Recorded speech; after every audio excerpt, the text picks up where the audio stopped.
We just want education freedom. Education freedom. I can see that. Incremental greetings. Welcome to N School Celebrity Podcast, episode 13. And today we have the pleasure to have with us Winston once again. Hello. Hello there. Welcome back. Hi. Yeah. You were It's good to be here again. you were here last November in the episode number 10, if I recall. Oh, November. Yeah, November. Yeah, time flies, right? Oh. Well, it's a long time ago. Feels like. Yeah. So today, what we want to speak about is perfectionism. Yes. Exactly. We agreed on that some long time ago. So the first question I have is, what is your definition of perfectionism? Well, it's like the strive to be perfect. We just want education freedom. Education freedom.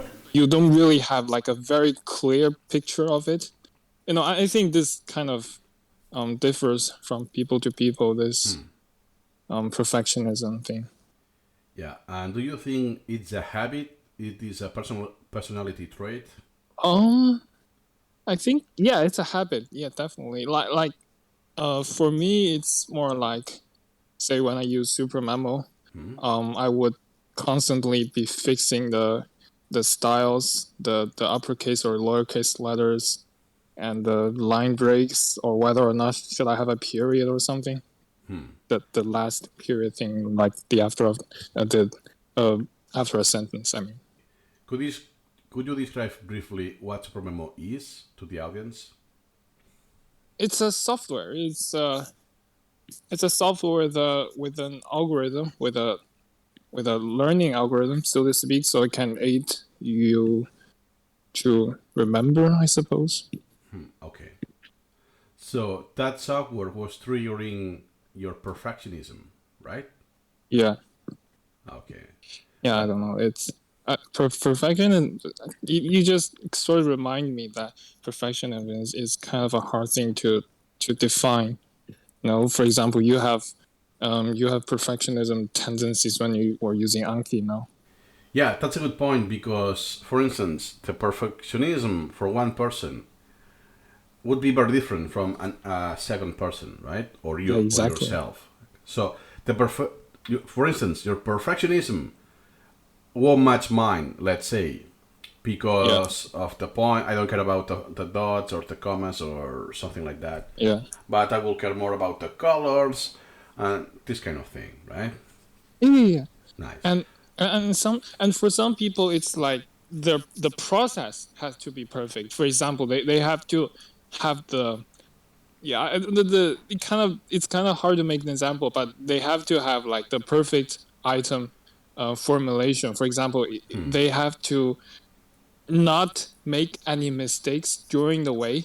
It's not like they can fix it after. So for some people, they would feel okay to be fixing the items after, but some people, they have to be like every step of the way it has to be perfect. If it's not, they would like deleting the items.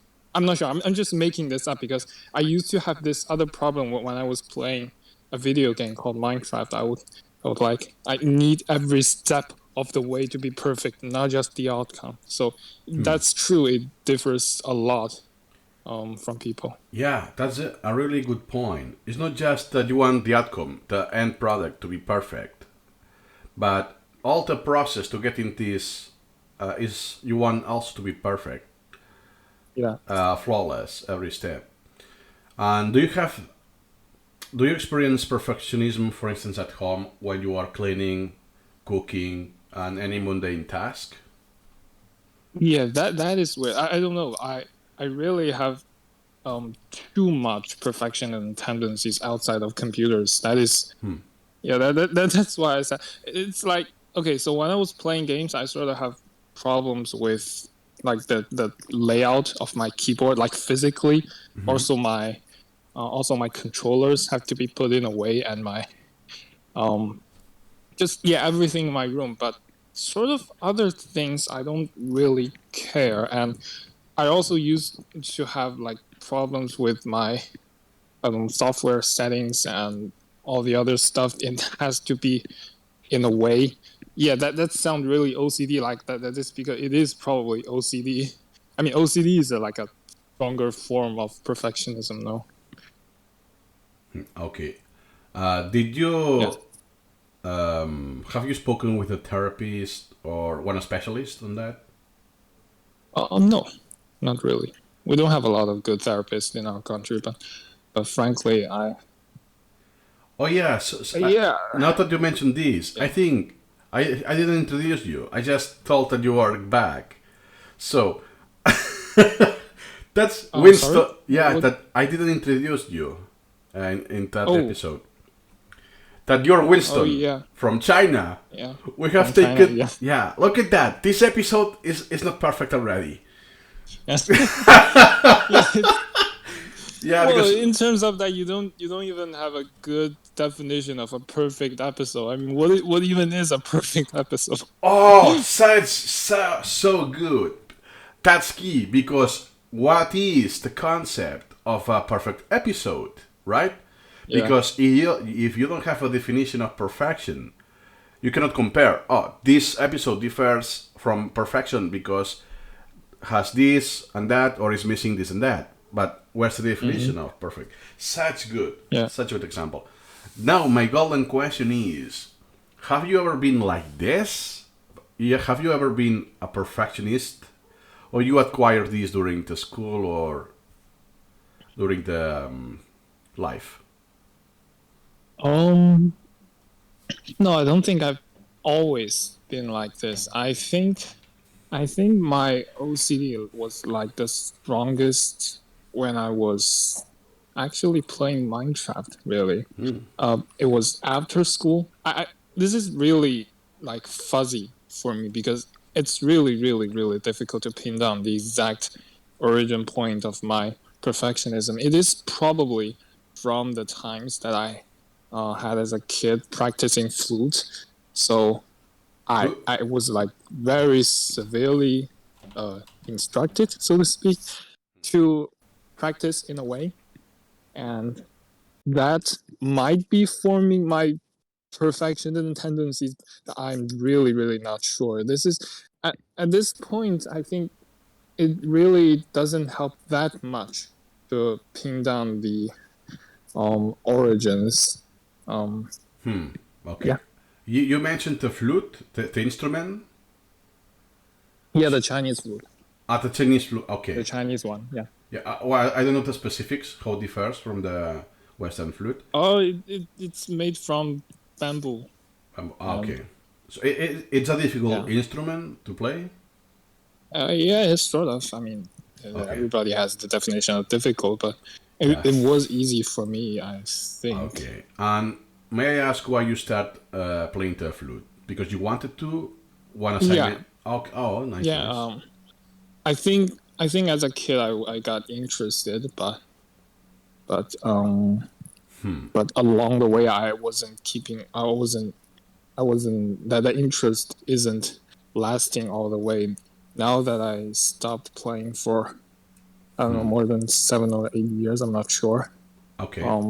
Yeah, the reason I stopped playing is basically just people around me, including my parents and teachers, were just telling me you cannot stop because you have invested way too much time on and energy on this.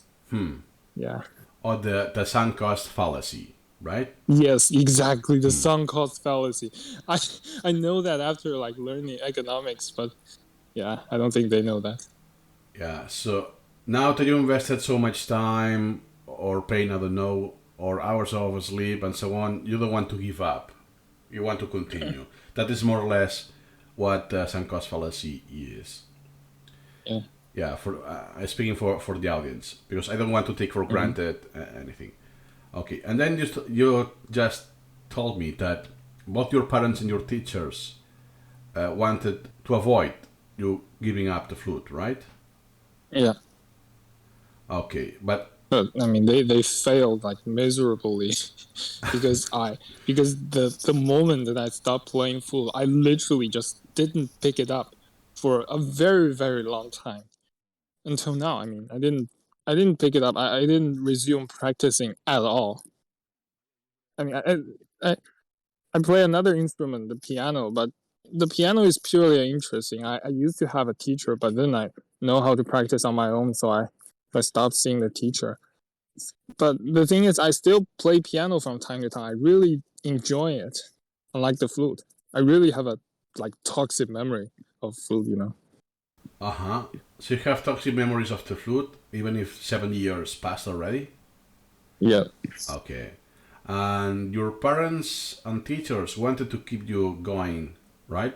But what they told you? It's good for you, or what did they say to you? It's just I really couldn't give up because I have so much time invested, really. That's it. Okay. It's not because you're not good enough or this kind of thing. It doesn't go. It doesn't go that way, No, I right? was really good. I was really, really good at the thing. Oh, you were really good at it. Yeah. So it become toxic because you were imposing yourself this perfectionism. No, not the teachers or your parents. It was yourself that, oh, I want to be perfect. Playing Not to sure. flute. This is really difficult to pin down. Okay, Like I gotcha. said, this is really fuzzy. Then again, I mean, frankly, this is pretty much all I can remember. So I know this is kind of a really short summary of a really long time of playing flute. I mean, I played the flute for like 7 years. Oh, by the way, something funny is there's this sound. Uh-huh. You need to know that to play the flute. I wasn't able to do that for the first 6 years. Oh yeah, you mean Yeah. perhaps I'm wrong. Is that dark L and R? Yeah, the trail are like in Right. Spanish arroz or something like that. Exactly. That usually, in your case, that you are a native Chinese speaker. Yeah, it's really difficult. It's really difficult because there's nothing close to that in your language. Yeah, yeah, The rrr, yeah. rrr. Yes. And you need this I don't. sound. I just don't know how you Europeans are pronouncing this so easy. It took me 6 years as a kid, and yeah, I don't know. I gotta thank to the flute that I'm able to produce this sound. Oh wow! I will research on that. I had no idea that the flute could be a good source for practice this sound. But it is only for the Chinese flute or any flute? Yeah, I'm not sure. I don't know. Okay. But it is like a technique that you need to know to be able to play some of the pieces for Chinese flute anyway. Oh wow! So Yeah, just a little anecdote. Yeah. little anecdote. So you needed 6 years of playing the flute. Yes. For the first 6 years, I couldn't produce this sound. And did that created like some sort of negative thoughts that, oh, I cannot play Some this. frustration. Some Yeah. yeah, I was looking for this word. Some frustration that, oh man, I cannot do this kind of sound Yeah. on this instrument. Yeah, a little bit, because my teacher was doing it so easy. And may I ask, going a little back on the start of the episode, is Yeah. do you have always considered perfectionism a good habit or a bad habit? No, I don't think being perfect is a good habit at all. Okay. Yeah, I would say, like, do you know the Japanese had the idea of wabi-sabi? That's basically just perfect imperfection. I don't know, really. Perfect imperfection. Or is it perfectly imperfect? Yeah, that's the Perfectly expression, imperfect. yeah. Japanese sort of have this idea of wabi-sabi, but this is sort of the way to go. I mean, it's not like being perfect, but rather being content with how you are right now. You mean, paraphrasing, to accept your flaws, you mean? Yeah. Accept your flaws and accept your current state. you said that all of this perfectionism is kind of fuzzy to backtrack, right? It's Yeah, not it's easy to really fuzzy. pinpoint. Oh, yeah, that was the time, or it was the reason, and so on. But it's the same. Also, I don't think really isn't there is too much point in tracking that. Okay. For people who is perfectionistic or have OCD, I think all they care is how to move out of it. Yeah, it was. I consider, yeah, I consider myself sort of already moved out of it quite a bit because I have this deleting my whole study collection thing for every 2 months, but now I didn't delete it for over 2.5 months. So and I don't feel like to delete it. I don't have the urge. I don't have the urge like at all. Nice. So You don't feel the yeah, words. Nice. yeah, I was actually getting there with my next question. Yeah, yeah. because it's fuzzy or pointless, as you say. There's no point on tracking and to pinpoint the step. Because But frankly, the origin, I think it always is quite similar. You have some experience of trying to be perfect, and you sort of have to do that either because you have a external pressure for you to be perfect, like a test score, or you have like you have a strict parents or teacher to force you to be perfect, and that habit just sort of sinked in. I think a lot of people just have origins something like that. yeah, so perhaps the theme is different. It could be playing an instrument, playing one Yeah, sport, studying, or yeah, whatever. But the source, as you mentioned, it is. I think all the sources you mentioned were external. Your strict parents, strict teachers. yes, yes, exactly, because being perfect is not good for survival. I think I think I think I'm pretty certain to say that if you're still a hunter gatherer, being perfect in a savannah is not going to do any good. You all you need is to make yourself survive. Like so for example, if you catch a prey, you just eat it. You don't really focus on how you catch the prey, or like say if you're in a tribe and you're having some sort of I don't know, conversation or a fight, or I don't know, with one of your companions. You don't really obsess with it too hard, because that's not gonna do you any good either. Or what's gonna be best for you is to move on, always to move on. So yeah, I guess my point is it's not natural, being perfect. Yeah, trying to be perfect. So in your case, you attribute the perfectionism to both your parents and your teachers. Not really. Please, Okay. please don't say that, because Okay. I don't want to sound like I'm blaming them. I'm pretty sure they don't know that. You know, they don't know they are um forcing me. They probably really think it is. No, look, they don't know if they push too hard, I would give up the flu altogether. They really don't know that. I don't know that. I didn't know that at all. I mean, I know that sometimes, like when I get back to it, or when I was um like winning at competitions, I know I feel good. And sometimes when I play good music, I feel good as well. So which is why I keep saying it's really fuzzy and pointless to track down the origin. Yeah. So is that your parents had good intentions Yeah, to get you on, to push you, right, to do things, to be perfect, and yeah, so on. So the yeah. intention was good-hearted. It's just that they have the ignorance of what is the real outcome of doing that. They think is a good thing, but reality is different. Yeah, probably. I think you can probably put it like that. Yeah. Also, I'm not an expert. There are probably also some like genetic predispositions as well. So So yeah, no, because it is quite related to the brain.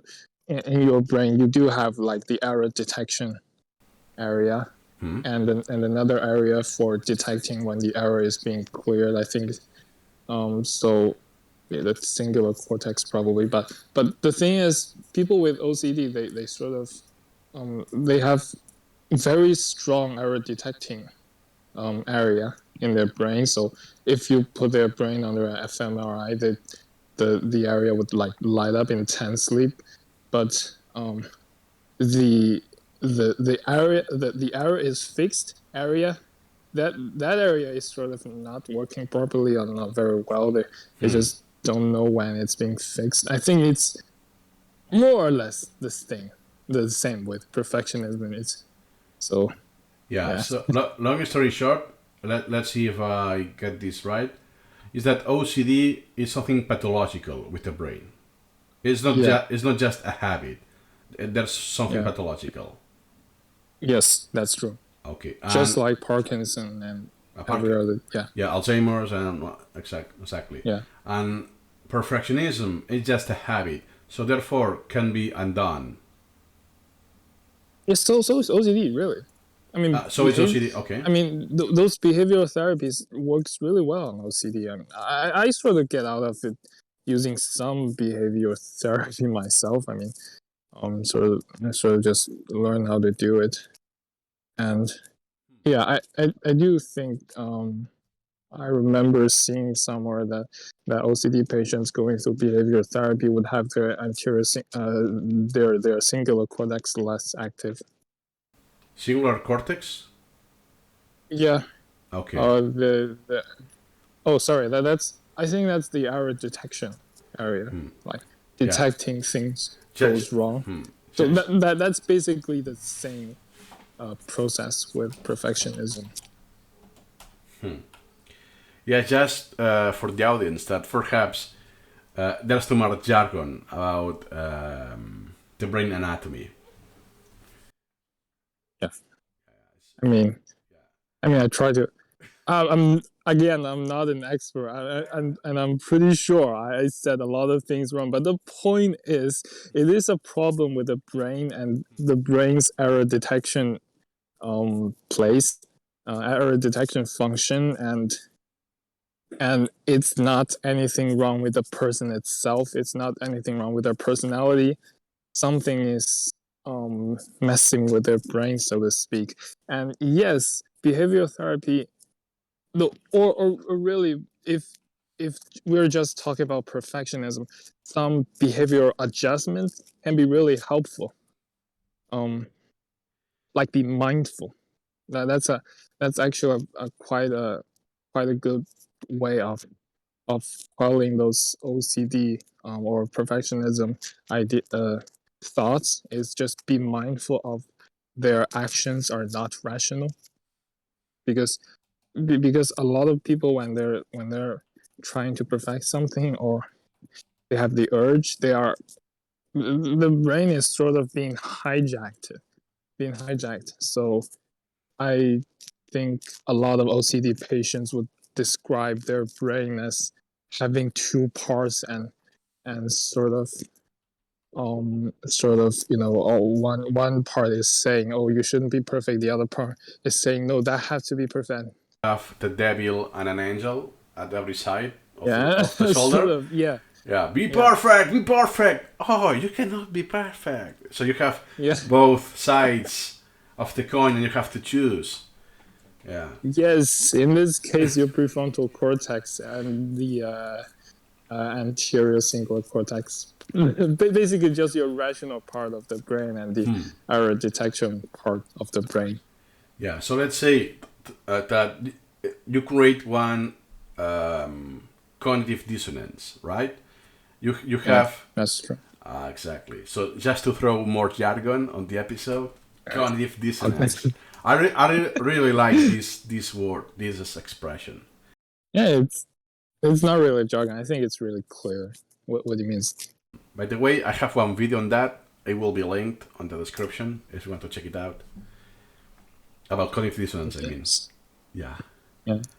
Okay, so you already answered one question that I had is how you approach to get rid of the habit of perfectionism. And you said Yeah. behavioral therapy Yeah. and be mindful. And you said that you did this yourself. So you didn't hire a therapist. Yeah. You applied the therapy on yourself. Yeah. Okay. What did you do? You read books on that? Um. Okay. So first thing I have to say, this is really different um for different habit of being perfect. So for example, if you have perfectionism about 10 tendencies about your Anki or super memo cards, this is dealt in one way, and if you have a perfectionism tendency like, I don't know, cleaning your room, it's another way of dealing it, I think, at least. But I think the common theme of doing it is definitely first is being mindful, is trying. So first, at least you need to try to be rational about your action. You gotta first think this through. You can take a pause. You can think about it for a second. And for me, the second is really easy. Just go do more sports. Really, just just like, for example, if you have a really bad feeling about your current articles, like the formatting at hand, you can just stop and I don't know, go for a run for like 5 minutes, and maybe you, when you come back, you would have a very different feeling about the article. You know? Nice. So you stop the action and you're just telling to yourself, hey, Yeah. this is irrational. Is my perfectionism being triggered? So Yes. you Yes. pause, you go for a run or for a walk, even if it's just And come five back. Yeah. minutes, and then with a fresh Yeah. mind, perhaps the decision will be different. Yes. Yes. And basically, what I did is, if when I go back, I still have the tendencies, and I'm fine. I'm just completing it anyway. But if I don't, that's very good. Also, I think, well, just because of, I think most listeners would be Anki or Supermemo users. Like, if you really have the problem, just delete the card. Just delete it. You can always add it back like later. You know that's basically how I was able to stop deleting my collection. It's like I started to delete cards like on the first day, because when I add it and I don't like it, I can just delete it. I no longer sort of have to force myself through it, or force myself to perfect it, because I used to think, well, there is the priority queue, there is all the other tools to counter the imperfection of cards, but sometimes some knowledge just aren't supposed, or really aren't worth it to remember. So what you learn is to delete right away. Yes. Learn to delete. Learn when to delete. Everybody have a different heuristic for deleting stuff. Oh wow, it's so incredible because we are not following any script. And Yeah. what happens is that I have exactly one video on this topic that Oh. will be released today in some hours from now. Yeah, Nice. pure. Deleting, what, heuristics on deleting cards, you mean? Yeah, when it's good to actually delete items, stuff from Oh, your nice. collection. Yeah, Nice. just so. What a big coincidence! Oh my god.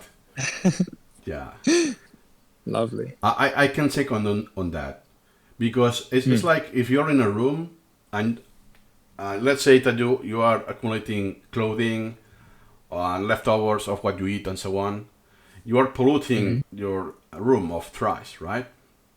So what will happen? I'm making a metaphor. So what Yeah. will happen eventually is that, oh, this room is so smelly, it's so nasty.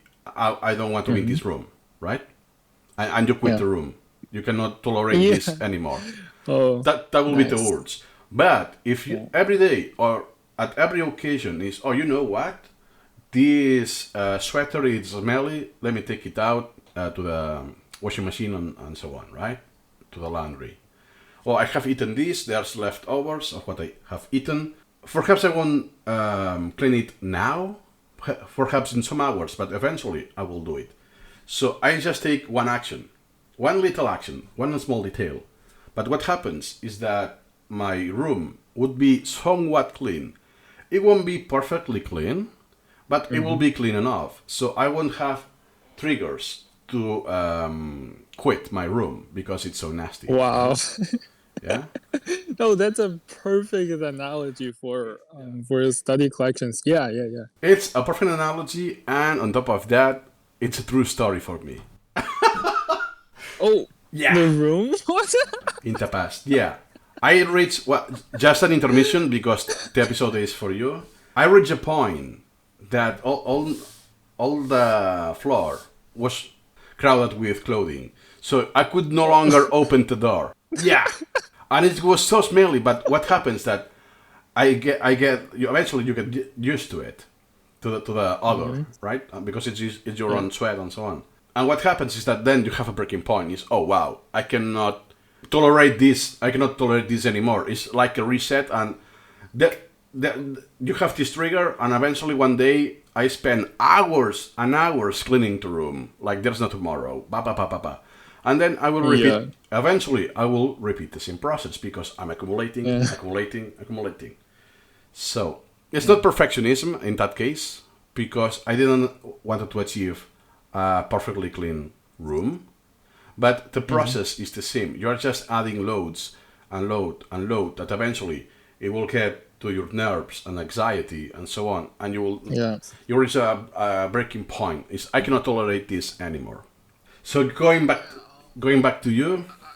Do think there are some similarities with perfectionism. I mean, let's let's first talk about this collection deleting us thing. And okay, so say if you're adding items, you're adding cards to your Anki Supermode collection, and you keep doing it, and okay. So first of all, I want to sort of say that spaced repetition is really not natural.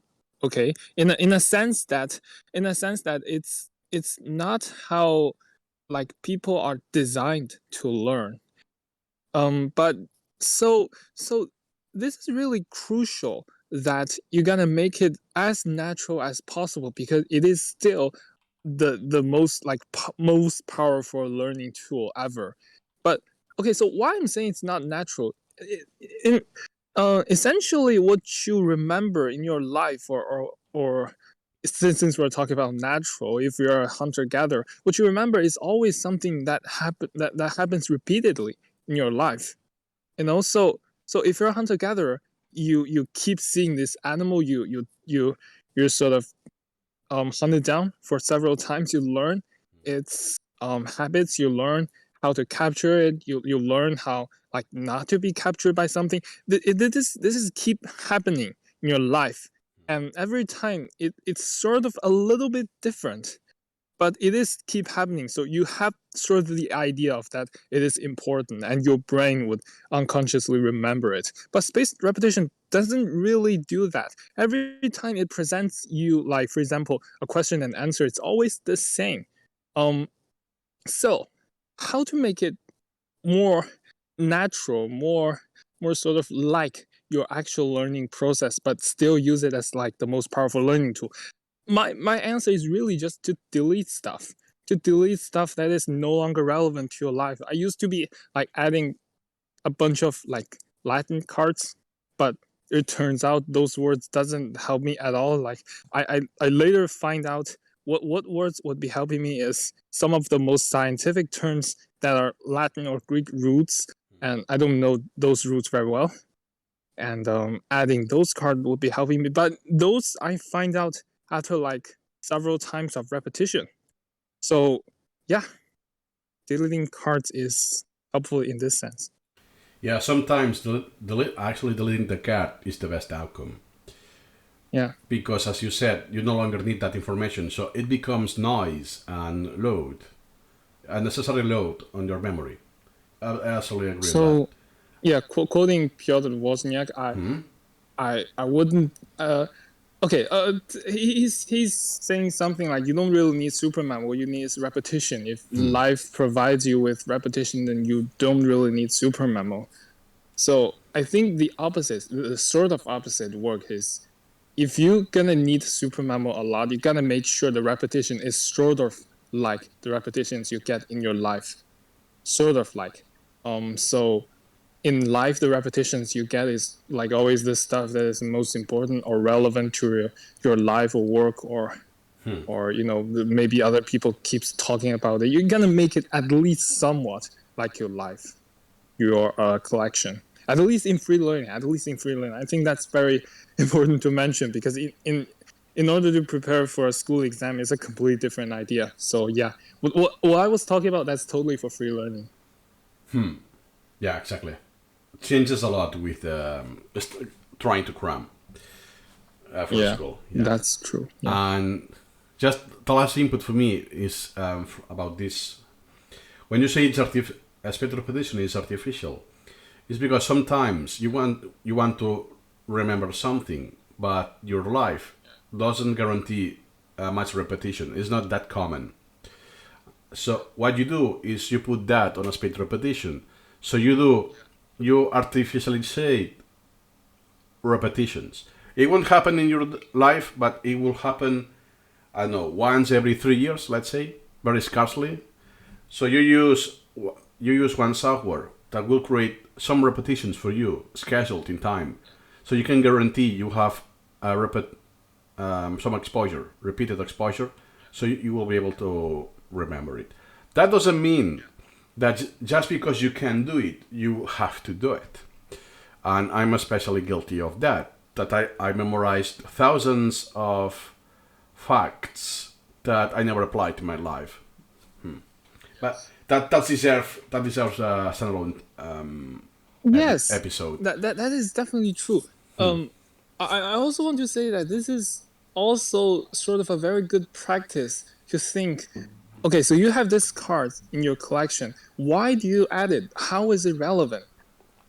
I sort of sometimes do that, but I only do that when I thought of it. It's not really something you should like always do. But today I did like when I see a card, it's like, okay, what's the ancient Greek word for cheese?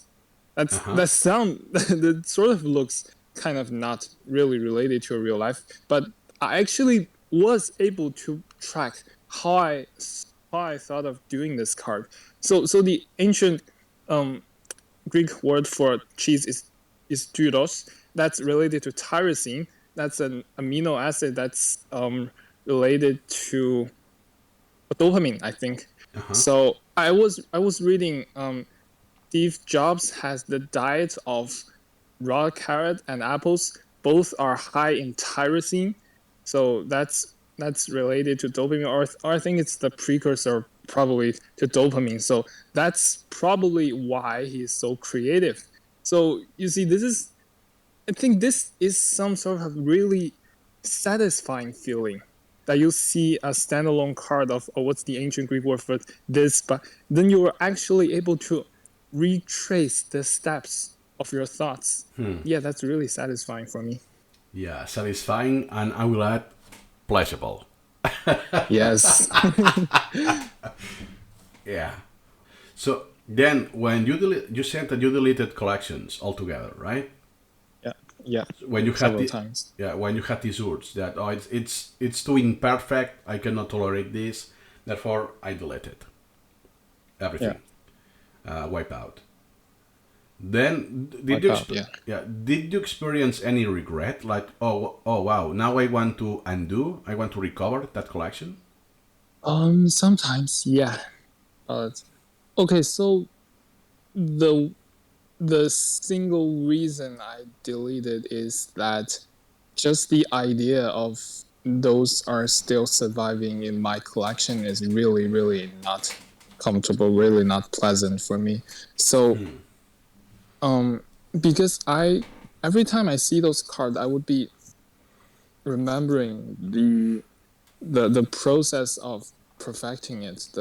That's like that's why I delete my collection, and that's why I don't really thought of having those back. But actually, now that you ask this question, now that I'm fine, you know, 2.5 months ago when I deleted my collection, I'm totally not. I'm totally not fine. I'm, with staying with those cards.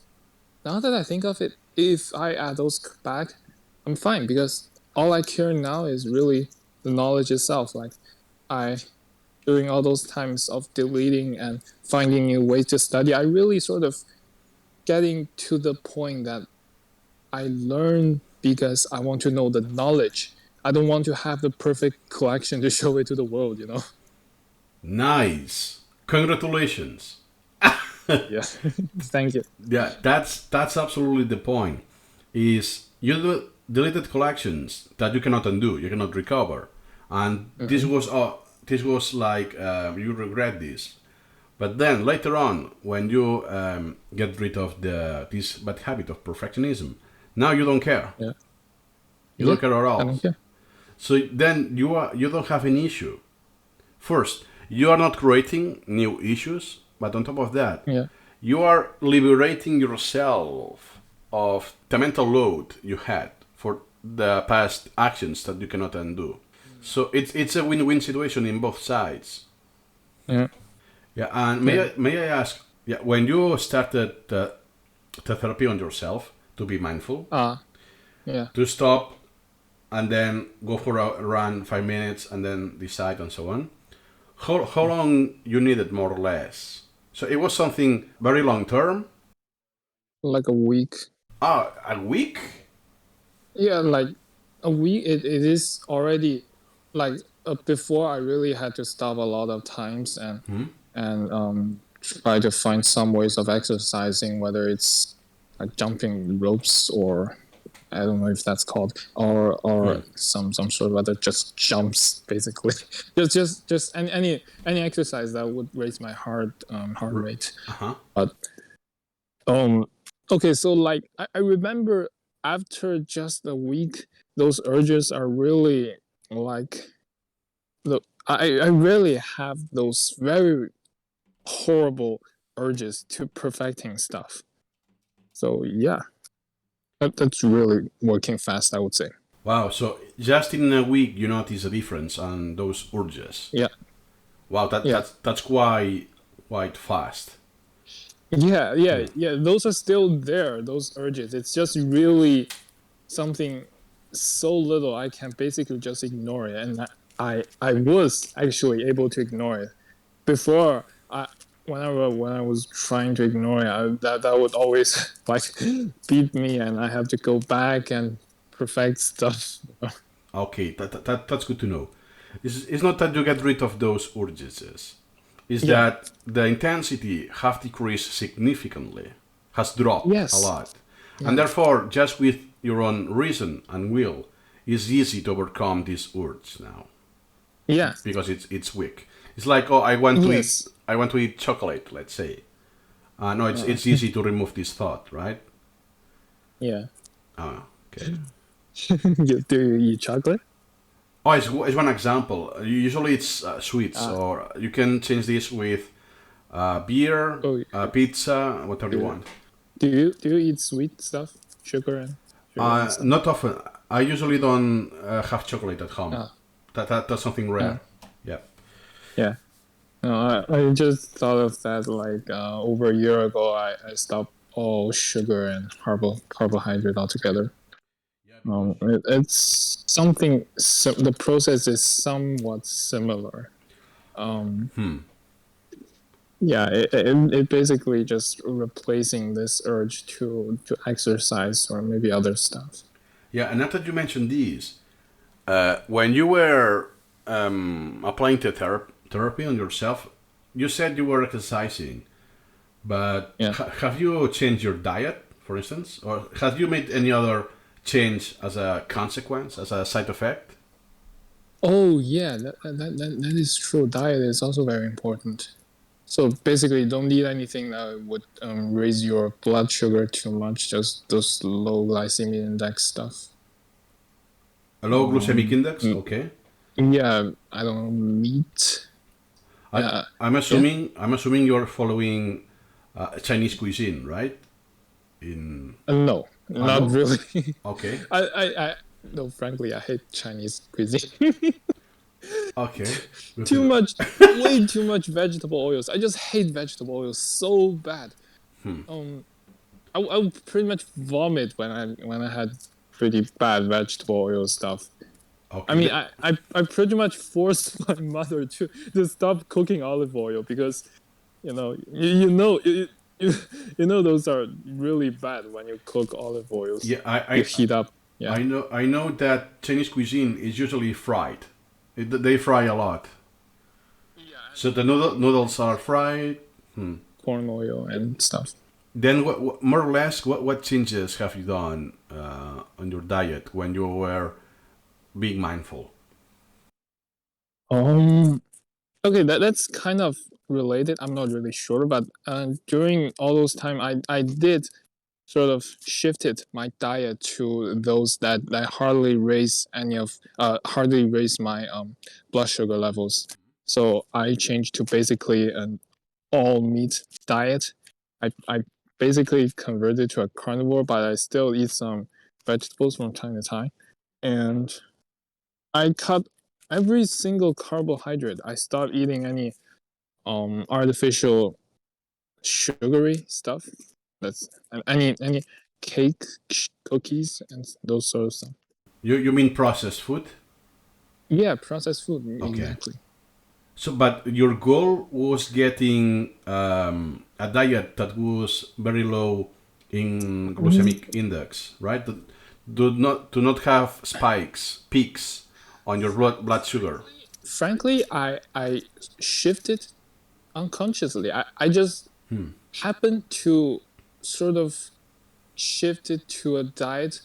Okay, so basically, I think in a more or less free environment when you don't have a lot of stress, you don't need food as a source of pleasure. I would say, some people like would go on binge eating because they're stressed out, or they Yeah. have too much pressure and I don't know, school stuff and so on. But I although I'm still in school, I don't have too much pressure. I don't really care about school stuff, and I just happen to naturally notice that highly processed food with a lot of sugar makes me feel extremely bad afterwards. I cannot think clearly. I have those terrible headaches Because of and the huge amount of sugar you intake in a yeah, brief period of time. yeah. I just happened to notice that. When I was relatively free. I think that's the key point. I think everybody would just naturally notice some of the processed food are really bad for you. If they have the not stressed environment, they would just naturally shift. Yeah, so I can tell that because sometimes when I have a family dinner, Oh, I plan to nap right after that because I will be so sleepy and unproductive because of the so much oil on the food and so on. And then may I ask, then before that, when you were in high stress environment and so on, you were eating sugar just because you will feel better as a consequence, even if it's short term. I wouldn't say it is really making me feel better, but I would definitely not notice the bad effect that come afterwards. Okay, when you drop it You know, exactly. and like I wouldn't say like I was eating it because I consciously know it's making me feel better, but I definitely did not notice any of the downsides that come afterwards, like making you really tired and making your brain working slow, like sort of inhibiting your rational thoughts, and makes the next night's sleep just I don't know, really bad. All those downsides are really difficult to notice if you're on a high stress environment. Exactly, because you have different factors altogether. So Yeah, it's a lot, yeah, super yeah, hard yeah. to distinguish what is causing what. Okay, and Yeah. one kind of pan question is: do you consider your diet to be perfect for you? Uh, I don't think it's possible. Okay, so like human beings have eaten what they got, like always, since always. It's relatively recent that we can sort of have way too many choice of what we have, but I think just eat natural food for a while, and you would naturally um have a preference that preference will just happen to be healthy. Um, okay, so there's a guy I know that he recently started to crave butter. Um, and he also has this problem of seeing sort of he also have problem seeing at night.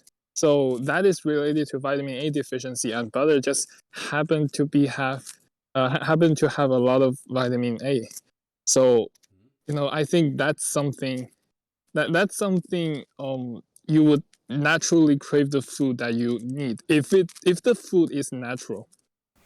Yeah, it's like, for instance, for pregnant women, if they are missing some vitamins, they are craving that food that is very rich on that. Yeah, Exactly, yeah. it's the same case. Okay, so there was this experiment on 1920s, like over a hundred, no, just Years. 100 years ago, Yeah. and there's just a bunch of kids, and they would put a variety of natural food in front of them and let the kid choose themselves. Uh huh. And the kid turned out to be very healthy.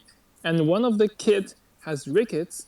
He naturally choose he just voluntarily choose the cod liver oil, which is high in vitamin D, which would cure rickets for 101 days, and that just cured his ricket.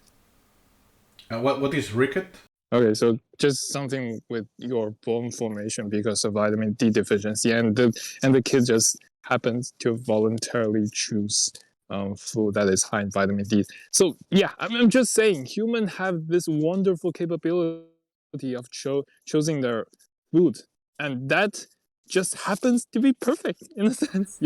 Yeah, but as you said, this only happens when they have freedom to choose, Yes, right? yes.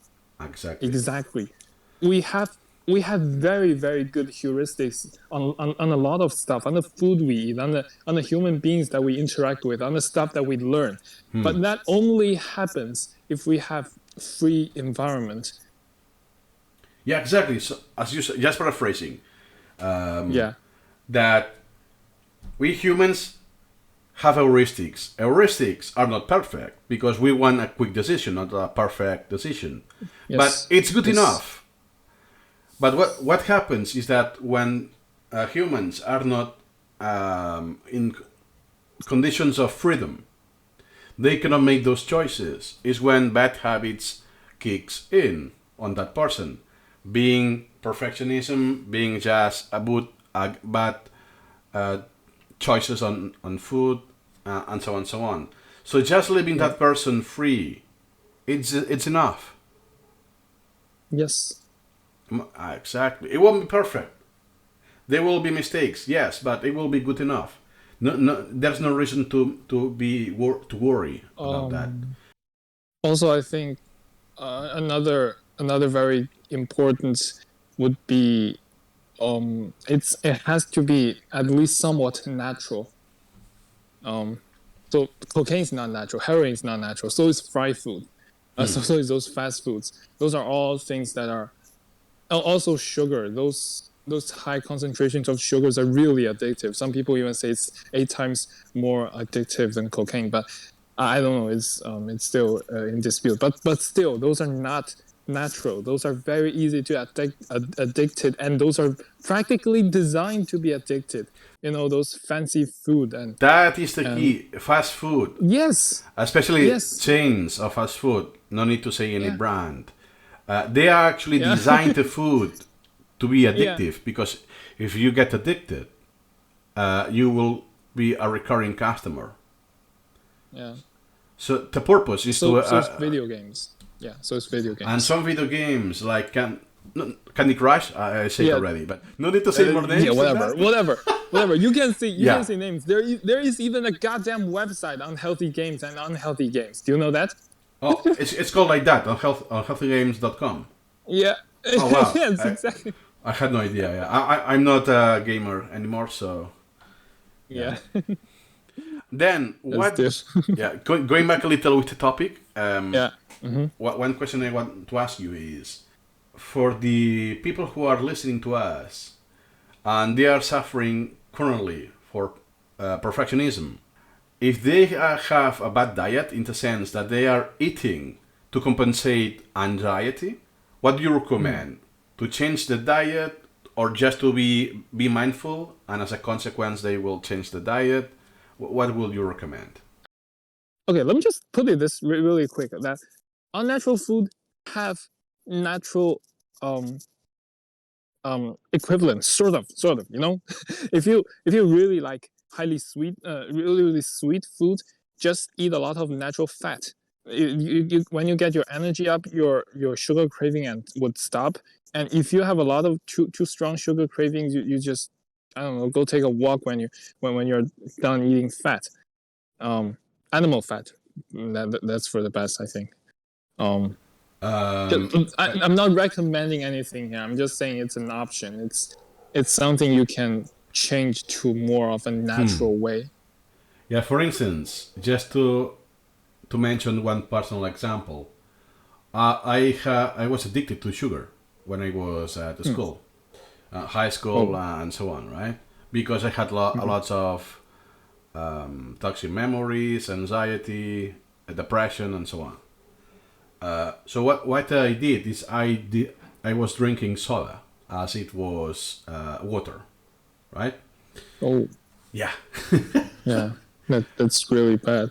Yeah, it's really bad, but it's a rabbit hole, right? It's I drink this. I drink this soda because it has lots of sugar, so I will mask my anxiety. Let's say I won't feel that bad, but in 2 hours or 3 hours, this effect wears off. So I want to do it again, and you need another one. you need another one, and then you just become physiologically addicted. Your body craves sugar, not because it needs the sugar. It's because you've had sugar all times, all day, for years, or for a very long period of time. And then if you don't do it, you have withdrawal symptoms. And since you're already stressed, you're already perhaps depressed with an anxiety, just a withdrawal symptomatology is a cocktail Molotov, right? It makes the situation even worse. So therefore, even if you think it's bad for you, you know it's bad, you keep doing it, because stop doing it is you feel it's still worse. So I think what is hard is not to get rid of this habit, is to start to get rid of this bad habit, to start to be mindful. That's the hardest, I think. The tipping point, it's very short in time, but it's extremely hard to do. Yeah, and now my question is, go ahead. Just to follow up on that, I think some of like the easiest way to start is you don't need to exercise intensively. If you just take a walk for 10 minutes per day, that's still better than nothing. You should definitely try to exercise. It's just the benefits of exercise. Those are just numerous. I can't say them. I can't finish saying them at all. But the thing is, the key thing is, it's definitely gonna make your addiction better. It's gonna make your craving better. It's definitely going to quell a little bit, at least, of any of those urges. And exercise and talking to people, socialize is important as well. Yeah, and especially socializing outside of where your toxic memories are. Exactly. So most likely it will be school or university, high school, whatever. So socialize elsewhere. And now that we have internet and many services like Discord, Reddit, and so on, Yeah. it's so easy to find someone. Even if, for instance, I myself, I'm alone in the sense that I know no one in my real life that I can share this, but I can do Oh, it. I can do it online. yeah. So That's true. exactly, I haven't had this privilege 20 years ago because I had no internet connection Hmm. back then. Yeah. So I was alone, absolutely alone. That's why I became addicted to substances like Yeah. sugar. So, okay, don't just say substances. If you Yeah, say you're addicted to substances, people would assume it's like heroin. yeah. Don't say substances. Well, I have more to say, but not Yeah. in this episode. Yeah, Yeah. and yeah, Yeah. Yeah. Yeah. so something you Right. mentioned that even if you exercise very little, when you want to be mindful, and okay, let me go for a walk or just jump. Yeah. Even if it's very little, it is on a step Yeah. because I think it's called tiny habits or atomic habits. I don't remember. Oh, yeah. Yeah. Yeah, so Atomic habits, micro atomic, habits, micro rules. I don't know. yeah, macro, A lot yeah, of ways of saying it. yeah. There are many authors that more or less are overlapping definitions of the same. Is that you won't remove that bad habit, you won't get rid of perfectionism overnight. So one step at a time. Even if it, for instance, even is what I did is, for instance, the glass of water. I use one tiny glass of water because what happens that I was getting thirsty, so therefore I was getting up more often because the quantity of water was less. And you could say, oh, you were only going to the fridge to the refrigerator and pulling some water. Mm-hmm. That's it. What effort is that? It's just walking like 20 steps, right? Yeah. Well, but that's something. That's an start. I'm breaking my mental Yes. mood. I go onto the Exactly. refrigerator. I come back. I have like a fresh air, even if it's just 30 seconds. Yes. But that's an Yes. start. Exactly. That's an start. You are breaking your linear train of thought. You're making Train of thought. an interruption. Basically, you're actually just by moving for such little time, you're actually rewiring your brain.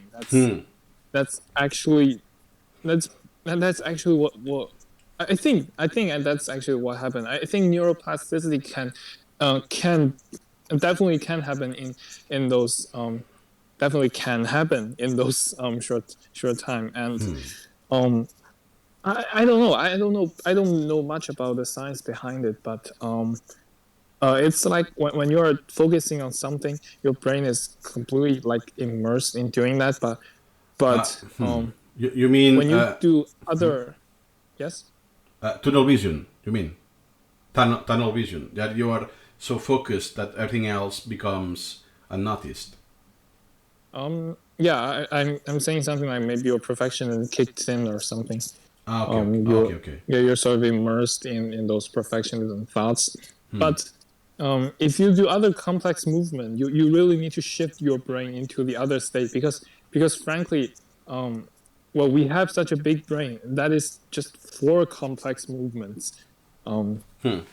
Yeah, I think some I think I heard it somewhere, but I don't exactly remember where. But just by some exercising, just by changing your just by movement, you can just rewire your brain.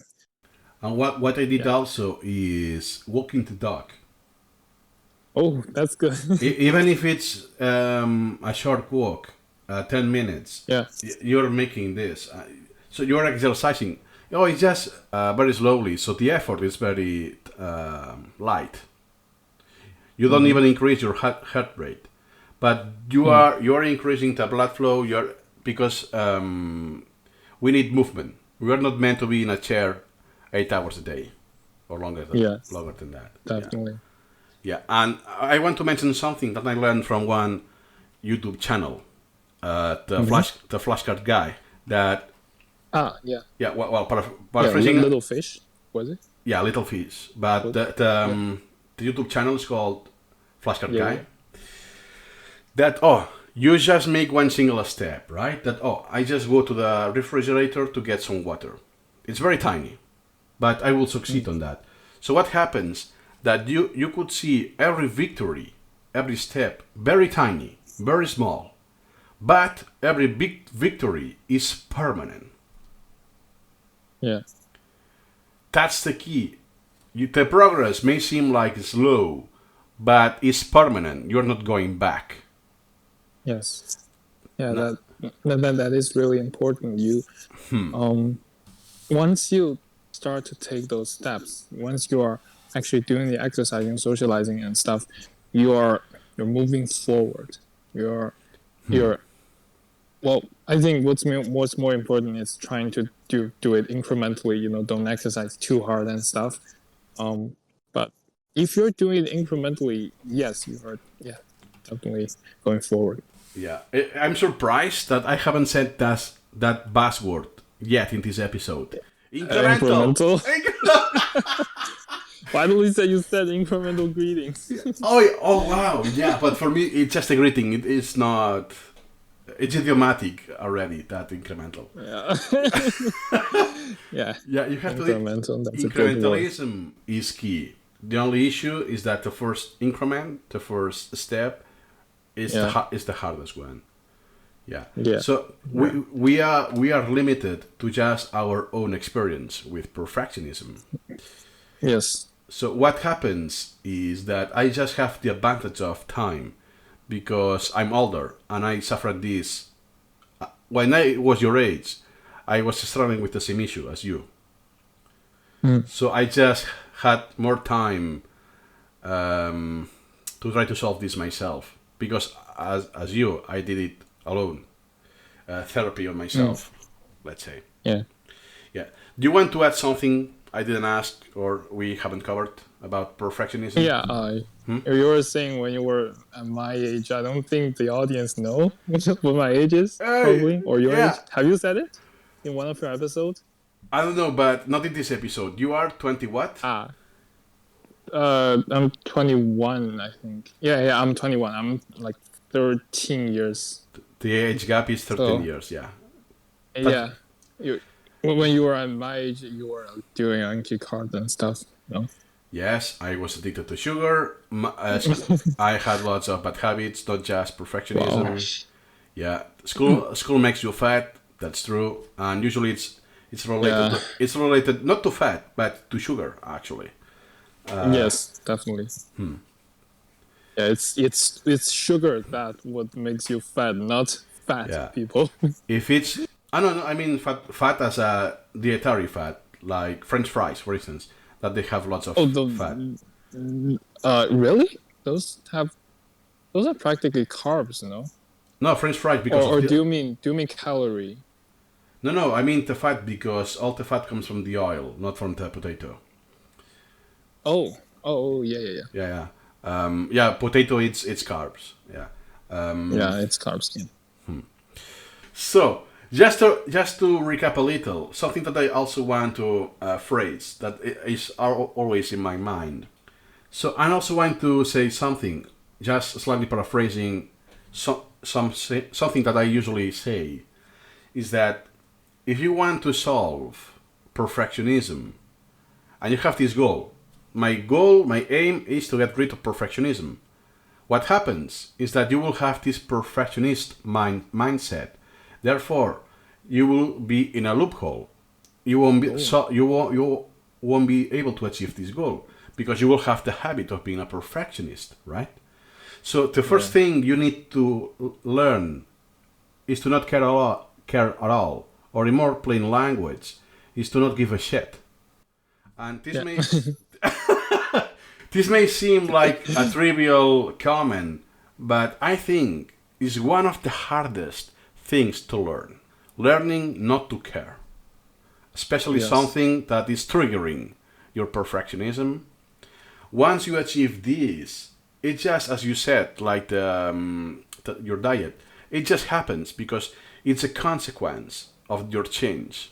So you remove that bad habit, therefore you no longer have stress or anxiety. And since you don't have anxiety and so on, you will stop doing lots of other Yeah. things and habits. Yes. Yeah. Yes. So now my golden question, my $100, no, $1 million question is how you learned how to not give a shit about what is triggering your perfectionism. You said it was the format of the words and cards on your software. Um, I think it just comes from like one delete. When you delete, when you like really have the guts to delete one card, then you have the guts to delete another, and you have the guts to delete the third one, and you just keep going, and then you finally realize you do have the guts to delete cards that are, well, they don't really deserve to exist in your collection, and then you would have the guts to not care. Well, if you care too much, just use the exercise thingy, but then you just would incrementally realize you would have the guts to do those not perfect stuff and still be okay with it. You will have the guts if you well, first of all, if you try it, then you adjust your life to be relatively free, more exercise. um I think one really easy way to explain would be exercise would activate your prefrontal cortex, so it would make you more rational, you know. Nice, more rational. And that's what you said you Yeah. need. Because to be mindful is when you are aware that the action and that moment is not rational. Yes. This urge, Yes. I want to delete my collection, or I want to whatever, is not rational. Yes. So if you exercise a Yes. little, it will make this urge easier to handle Yes. Yes. because of the awareness and so on. So it's just a matter of time and repetition, iterations on that thought. And every time it becomes easier, as you said, because when you delete it once, doing it for the second time is easier than the first time. Yes. And this Yes. accumulates every time, becomes gradually, incrementally easier. Yeah. So therefore, how do you do the first one? What happened when you press the button and you delete for the first time in a rational thought? Basically it's just like, just do it. Just do it, something like that. Oh, Just okay. just I don't know, coerce yourself to do it. Oh no, I don't really know. I wouldn't express it that way with self-coercion. Maybe like work yourself up to do it, or really encourage encourage yourself to do it, or just grow a pair and do it. You know. Yeah. So You know the expression, no, not really. like grow a pair of balls. You know. No, I'm too old for this expression. I never heard that. So I think perhaps Okay. I'm putting my own words on Yeah. on you. Mm-hmm. Let me know if that's the case. That what do you think is that this first action is like instinctive. It just happens that for whatever reason you feel it's now the time to do it. Yeah. That is true. Yeah. Even if you cannot describe why today and not yesterday, what is the difference, right? But I also I experienced this and more than once in my life. Now I even recall, it was the 24th of May in 2020, between 2 and 3 a.m. at night. Yeah, I since it's memorable for me, I can be very specific. And I decided I was fat, I was obese back then. And I decided, you know what? I will go for a walk alone. I get my sneakers on, and it was at night at 2 a.m. at night. And it was not the safest neighborhood to walk at this time, especially alone. But I did it. It's now, for whatever reason, now I feel I have this instinct thought, let's say, that will be the first time I will override the irrational thought and go for a walk. Hmm. And that is close to 12 years ago. Wow. Yeah. So I was exactly 1 year older than you. Oh, Yeah. yeah. Nice. Yeah. Hmm. So if you're listening, Yeah. you are listening to us, and you are struggling with perfectionism, feel free to contact with us if you want to talk with us. Yes. In the description, Yes. you will find the link to the Discord channel and School Celebrity Podcast. Yes. Well, I also want to say I would love to talk to anyone who's struggling with perfectionism. Yeah. I'm definitely willing to help them. Exactly, because we are here just we're not just talking about ourselves. We do this just to share our example, but the purpose is to help other people, because it will be very hard to get help in the mainstream, especially if the source problem is school. Because going back to my own experience is then your parents will send you to the psychologist, and if your school have a psychologist, you will be sent there. But they will never tell you that the source of your problem is the school. That option doesn't exist. Yeah. So therefore, they will get you pills, medicine, or whatever before solving your issue. That's why in the mainstream you won't get help. Well, you will get help, but not help that will solve your problem, because the root cause is not tackled. That is schooling, coercion, and so on. And also those helps are not natural. Those essentially are just numbing your senses to ease the pain, but you can get rid of the pain by just be free at least, or at least have the free mindset. Yeah. So metaphorically speaking, you need pills of freedom. Yes. Yeah. Yes. That's a good word.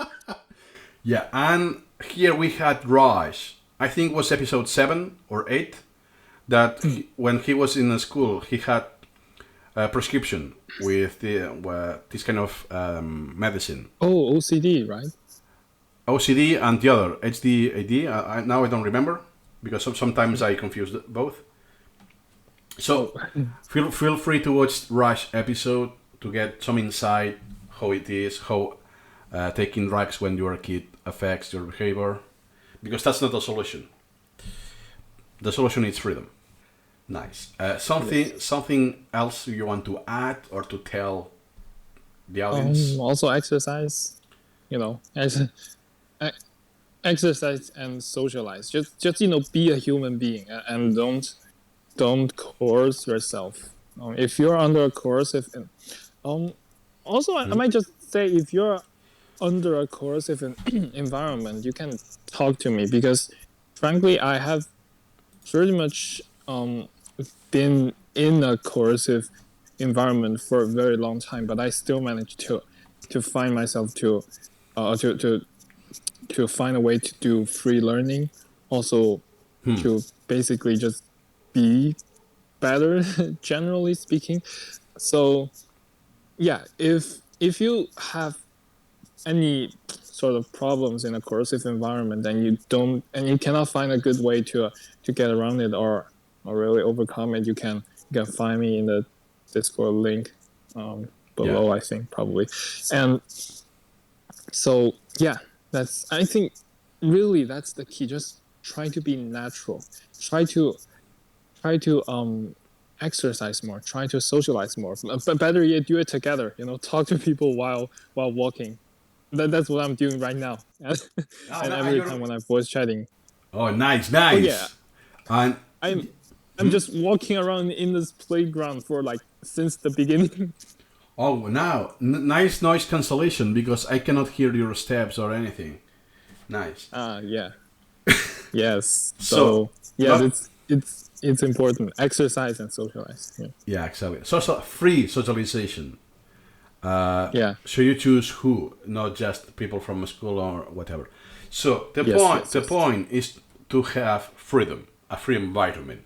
But if you're not in that position, as it happened to me when I was Winston age as well. Is at least you can get a free mindset within a coercive environment. It's not the optimal solution, but according to reality, it's the best option you can get. So this podcast is so relevant that I will do a shorter version, a recap video of the golden nuggets. So if people are interested, we'll move on to this longer episode. Some final thoughts, or shall we wrap up? Yeah, we can wrap up, I think. Okay, so glad to have you here once again, Winston, from China, 21 years old. Now I said everything. Yeah. Who is not free, but has a free mindset. And is in the process, almost done, of getting rid of his perfectionism. And perhaps in the future we will have some update from you. Yeah. Yeah. Oh, yeah. Maybe a year later we'll do another one. See if my collection is 1 year and 2 months old. Yeah. Yeah. Nice. We can try that. So a big thank you, Winston. And remember, get in touch, join the server in the Discord, and School's library. Nothing more to add today, and see you next time. See you. We just want education freedom.